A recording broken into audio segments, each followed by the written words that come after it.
Everybody. Good morning. Good morning. It's Dr. Cindy Stark here coming in for my Tuesdays at 10 talk. How is everybody doing today? If y'all are coming in live, I would love for you to type in hashtag live so I know that you're here. And if you're coming in for the replay, if you could just hit hashtag replay and tell me where you're from. I'd love to know where people are from that are seeing me come in. So, what I have been doing now for a little over a year is coming in every Tuesday at 10 and kind of explaining to you things that are either on my heart that I feel are pertinent for a lot of people in the world right now or the country right now, or I come in and tell you guys how to run your brain.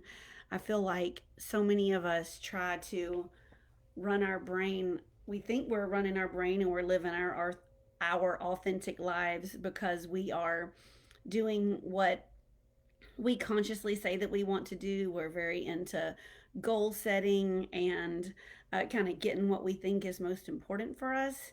And what I want to kind of explain to y'all today is that a lot of those, not just a lot of those, but only 4% of your brain, which is your frontal lobe, which is your conscious mind, are actually involved in making those thoughts and making those decisions and making those goals. And what's really running the whole entire show in your brain is the other 96% of your brain, which is your subconscious brain. And none of us are taught that. None of us are taught how to kind of garner the power and the wealth of information that is carried and housed in our unconscious mind.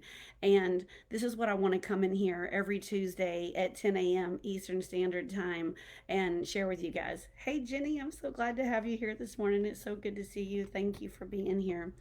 So, what I want to go over today is the belief system I'm not good enough running your life. It's very common in America. Hey, Mom. Hey, Pat. It's so good to see everybody here this morning. And one of the things that, even though it's really a really common belief system that's running our whole entire mind and then therefore our life, even though it's really common, we don't really know how to identify kind of where that came from. And I really want you to be equipped with how your brain works so that you can challenge that thought. Because, my goodness, that is a counterproductive thought to be running your life and your mind, because it'll just be if you're always thinking that you're not good enough, then you're always chasing something else that might not be in your highest good to be chasing. And what I want you guys to know is that if you can stop the repeated patterns of behaviors that are running your life, then you can stop what is preventing you from living the life that you're really meant to live on this earth, and which will then keep you from what it is that you really authentically want in this life. And first and foremost, I want to really impress upon everybody that your brain is for you. It was the first organ that was created in our body with the neural tube, and it's for you. It is there to help you identify emotions such as fear and anger and sadness and guilt. And it's there to give you the power to act on choices that you have that are all around you in your life. And the one thought pattern of I am not good enough, it holds up this terrible thing called perfectionism. And there's a whole training and the backlogs of my talks on perfectionism. And so if you feel like you're suffering from perfectionism, go back and watch that training. But basically, what perfectionism is helping you, again, your brain is there for you. And so our core human needs are being held up by that perfectionism, because what perfectionism falsely makes you believe is that you're loved and that you're safe. And um, I think about sometimes all the ways that I learned perfectionism.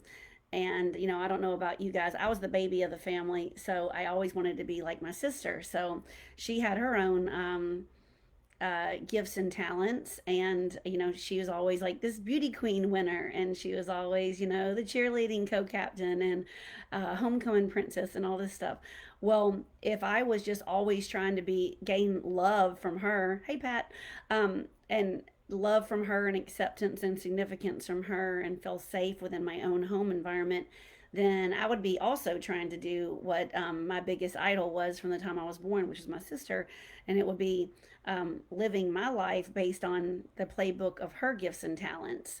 And hey, Lynn. And what I would come to realize is that those were her gifts and talents. I have my own gifts and talents. And so you just end up sabotaging yourself over and over and over again. And then you actually make sure that you don't have love and safety. So there's core human needs that we have, and two of them are love and safety. I think those are the ones that are most kind of prevalent in our brains, and also significance. Okay, love, safety, and significance. And then the other ones are certainty. And then because God has a sense of humor, I always say also He gives us the need of uncertainty. So you like things to be predictable, and then you like things to be unpredictable. And then the sixth one that a lot of us never make it to in our lives is to make an impact and to make a difference in people's lives. And I believe that the reason we don't ever get to the making an impact is because we're so busy trying to get that love and safety and significance by by having our lives run by perfectionism, and also these belief systems of I'm not good enough. So if we're not perfect, then we don't have love and safety. And if what we really want is love and safety, then you're making sure that you never have those. Okay. So what happens in your unconscious mind is, if it feels like you're not safe, think about primitive humans. If they weren't safe and there was a saber-toothed tiger coming at them, they're going to start running like hell, away from that saber-toothed tiger. Well, our brains are not that evolved to know the difference between a saber-toothed tiger and then other things in our lives, like oh, well, I don't have the acceptance from that group of friends, or I didn't get the raise from that boss. And so I'm not safe is I'm not safe is I'm not safe. And so what happens is, when your unconscious mind feels like it's not safe, you fire off the amygdala. And the amygdala is one of the little organs in your brain itself that is responsible for your stress response. And here's what happens. Number one, you can start fighting, okay? And fighting by just trying to get that love and that safety and that acceptance, and constantly doing and doing and doing, and buying products and signing up for programs and degrees and, fitness, gym memberships and all that stuff that we do, right? That's fight. And that just spends a ton of energy that never truly makes you feel safe and loved. You're just fighting because the amygdala is fired off, and the amygdala has been fired off because you're not feeling safe. The other thing you can do is flight. So if you're not fighting, then sometimes you can, fight or flight. So then you just run away from the environment. You're like, that's not for me. I can't handle that. And so you just, you flee. And the other ones are freeze and faint. And a lot of times, as a doctor, especially in the hospitals across Georgia that I've worked in, freezing and fainting, our body is actually telling you that you've been running too fast, trying to escape that stress response, and your body makes you freeze or faint by striking you with some sort of an ailment or an illness, and it makes you slow down and it makes you become bedridden because you aren't able to contract for your safety in a healthy, productive, life building and life affirming way. And so you're just stricken with an illness, and you have to have you have to be bedbound, and it makes you almost paralyzed. So what would be the much better thing to do instead of fight or fly or freeze or faint is to learn how your amygdala works, and learn what it is that would be healthy for you to do when your amygdala is fired off, when your unconscious mind doesn't feel like it's safe. Because then and only then are you actually living your life designed by your own playbook, and you're living your life by what's actually important to you. Now, a lot of the people that come in to my talks, they are doctors and nurses and very high performers out in the world, and they haven't been able to get healing themselves despite 10 or 20 or 30 years of doing the healing that they know to do out here in America, which are, you know, doctor's appointments and going to see psychologists and self-help books. I always call self-help books shelf-help books, because a lot of the self-help books end up just staying on our shelves and not being read. And even if we do read them, we just read the first 10 pages and then we put them down. And when the healing shows up to be done in their life, and you know, they're fighting or they're fleeing, then it just will kill their momentum. And these patterns of behavior are actually keeping you from things that will give you that momentum that you need to reach that next phase of your life, whether it's having mutually respectful relationships that really build you up and make you feel that true love, and that you're able to also give and receive that love that you so want, or jobs, or just the impact that you want to make in your world. And again, when you say that, you know, how is it that you're actually able to ever say that you know what you can do when you don't even really know how to run your brain? You just keep trying to do other things and other things in your life. But if you learn the one true way of getting what you want in your life by learning how to run this masterful powerhouse of a gift that God gave us in your unconscious brain, then you actually know what you can do to live the life that you want. But what happens is there are these things called gestalts in our subconscious mind, and it's what houses all of your beliefs, and it houses all of your emotions. And if you don't know how to regulate those gestalts, they're always going to go up and down, okay? But if you don't know how to regulate them and actually process through the emotions and challenge those belief systems and get those belief systems met by more empowering belief systems, okay, then what happens is that you can't access the information in your brain at all.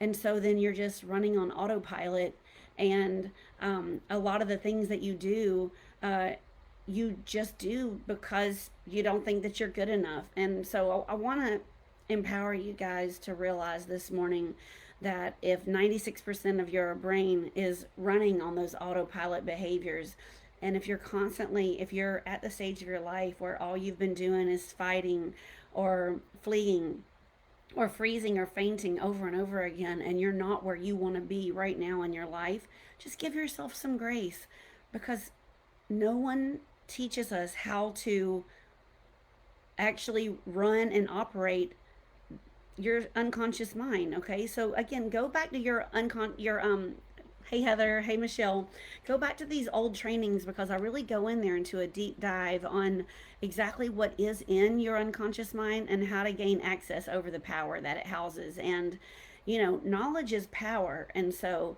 if you're at a stage in your life right now where you just know, I'm not where I want to be in my life, but I'm willing to learn and I'm willing to put in the effort, then that's a starting place, right? But just give yourself grace that even if it's taken you 50 years, hashtag ask me how I know, even if it's taken you 50 years to learn these tools, just know that you're right here, right now, because you're meant to learn the tools, and you're meant to finally get past this once and for all and live the whole next 4 decades or however many decades we have on this earth, to actually live the life that's designed by the playbook that was uniquely designed for you and your passage in this lifetime, in this body, in the part of the country that you live in, with all the people that you're here to influence.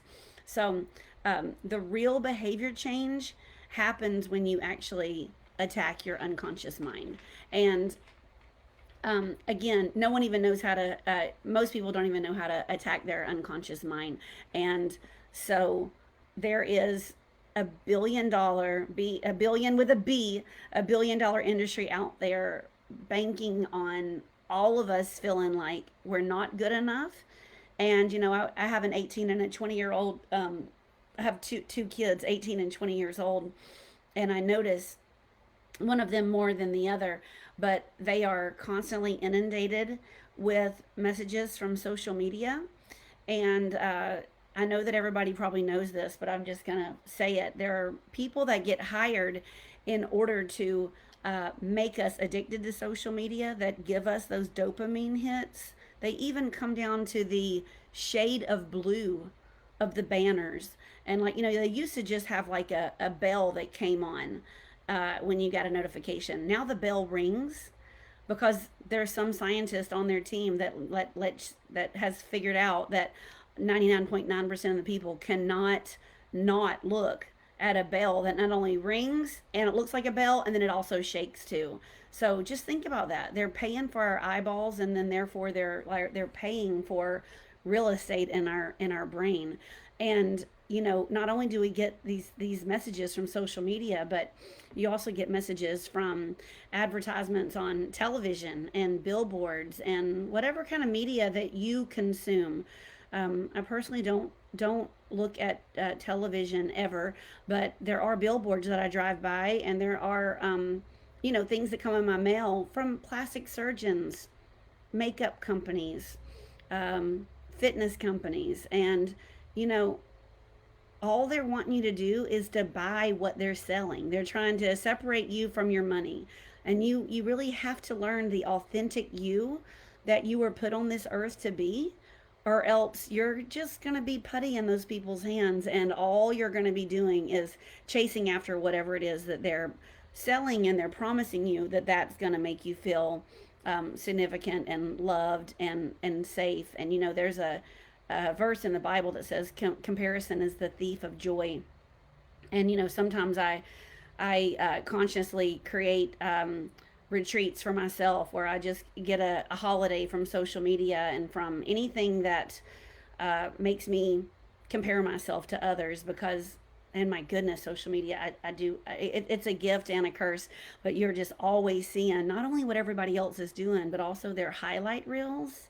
And it's not really their real life. It's just the highlight reels, the best of the best, places they've gone, places they've eaten, and pictures that they've made. So Jenny is saying, if you repeat the new behavior over and over and over, I think that's what she's saying, is that's how you end up winning the race. But it's hard to maintain. However, you are more powerful than you know. Repetition trains your brain. Constant positive affirmations, breathing, pausing, and daily gratitude, especially for yourself. Yeah, one of the mantras I live my life by is, just for today, I will be grateful. And just for today, I will not worry. And just for today, I won't be afraid of anything.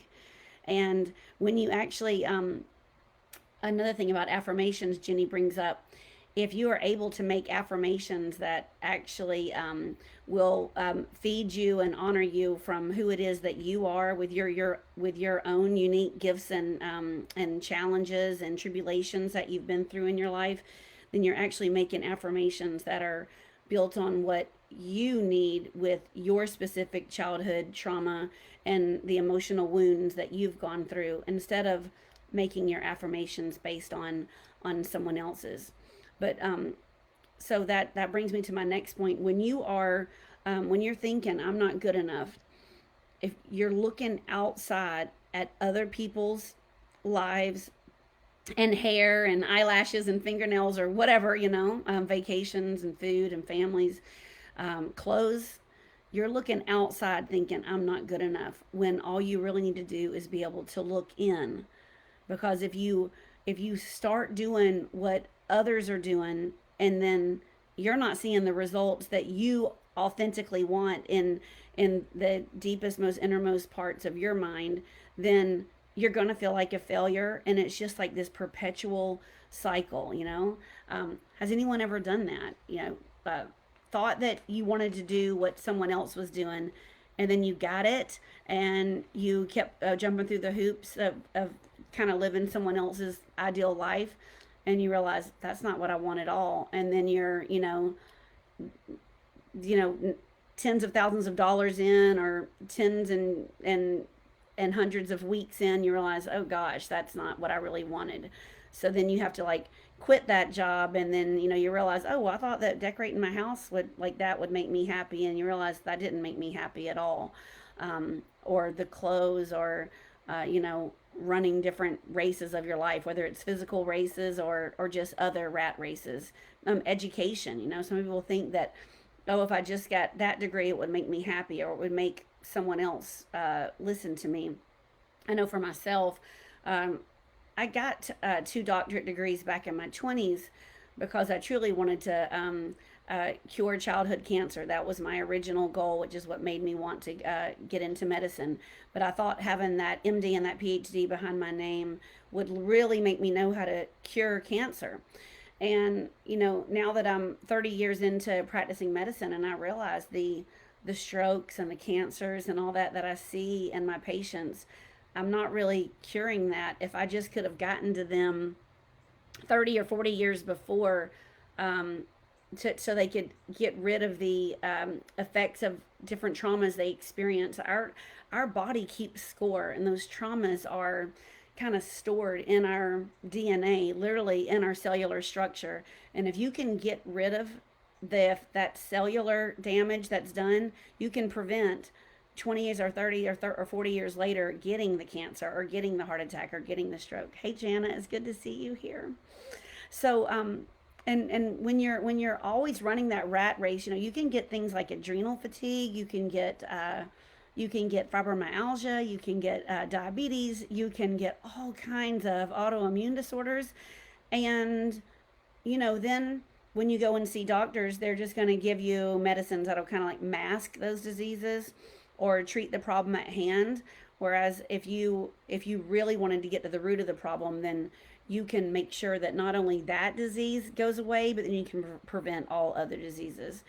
But you have to go inside to find what it is that you want, and then you have to intentionally create a life that meets your core needs.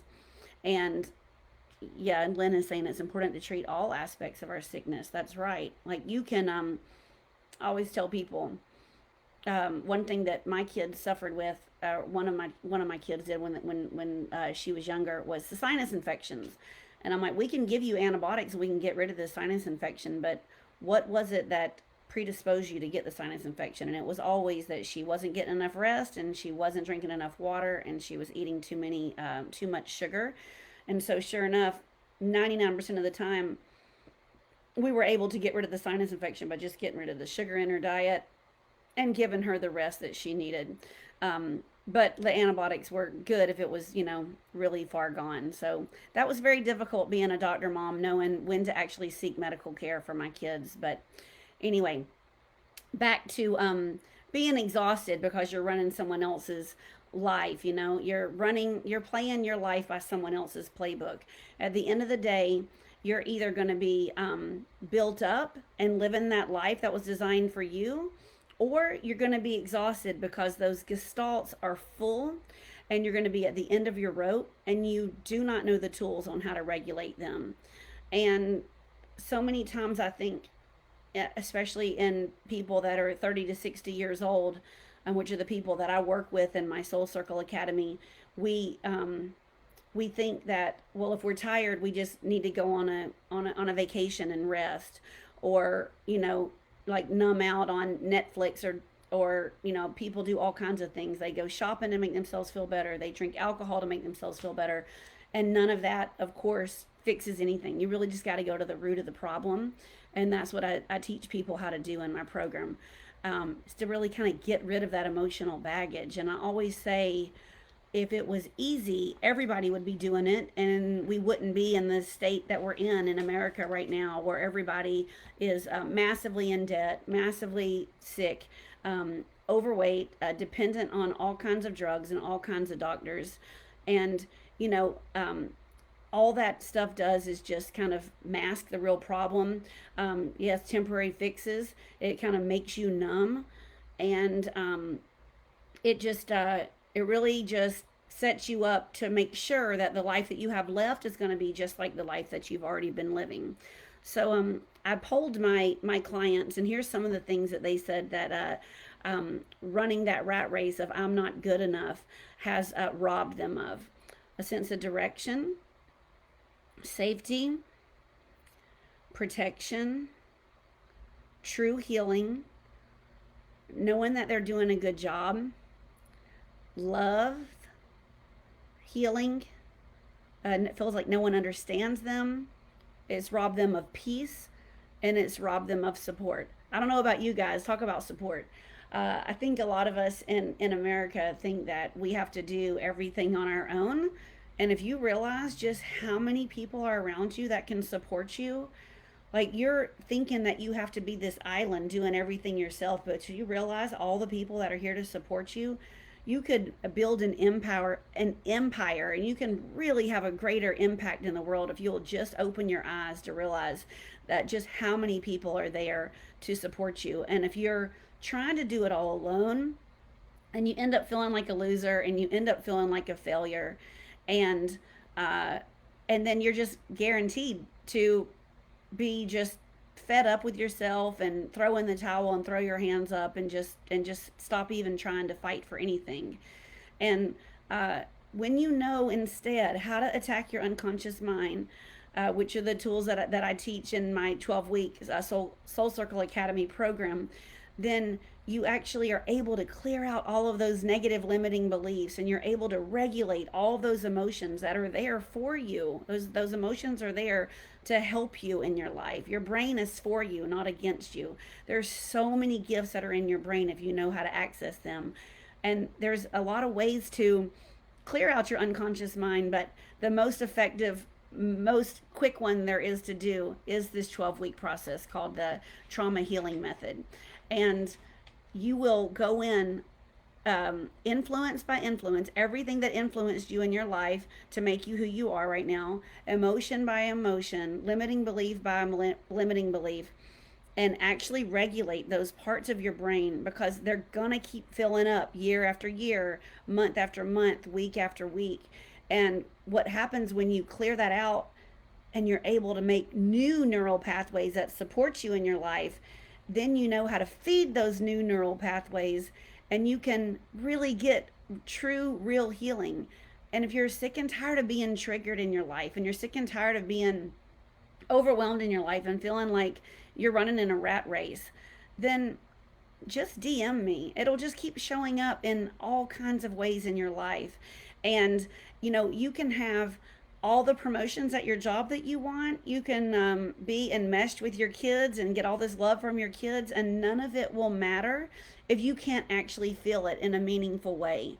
And again, I just want to reiterate that you can't be successful living someone else's life, because what all that is just wearing the mask that was meant for someone else, and it just is living a life based on inauthenticity, and it prevents you from feeling that real joy that you're meant to feel. All of us, I think we kind of chase happiness, and what we all really want is joy. And we're putting in all this hard work, and we stop doing the one thing that matters, and it's what we were put on this earth to do. You have kids that were given to you and only you. You have people that are in your circle of influence that are there just for you to have influence on them. And if you don't know how to access all of your unconscious mind and really make the impact that you want, then you're blowing it. You're blowing your one unique opportunity of making that impact that was uniquely designed for you. But you have to heal yourself first, and we do a deep dive and we walk you hand by hand through it. And then, once you get rid of all of these full and overflowing parts of your brain that are making you run on autopilot, and all you're doing is fight and flight and freeze and faint, then you're able to actually live that life that you want to live. So if that sounds like something that you're interested in and you're ready to finally get true healing and you're kind of at the end of your rope and you've done everything that you know how to do, then DM me. And if you're not, if you're just at the very beginning of your journey and you're just kind of having an awareness of this, that's okay too. Just know that I'm going to come in here every Tuesday at 10 and give you tools on how to train your brain and run your brain. But it's been my pleasure being here with you guys today. Again, my name is Dr. Cindy Stark. If any of this resonated with you, share it. I'll make it shareable so you can share it with your circle of influences, because chances are if it touched you, then it'll touch people that you know in your circle of influences. And if not, that's okay too. I'm going to be here just for you. You and I co create this time together every Tuesday at 10 Central. But I love you guys. Have a great day and take care. And I'll see you next Tuesday at 10.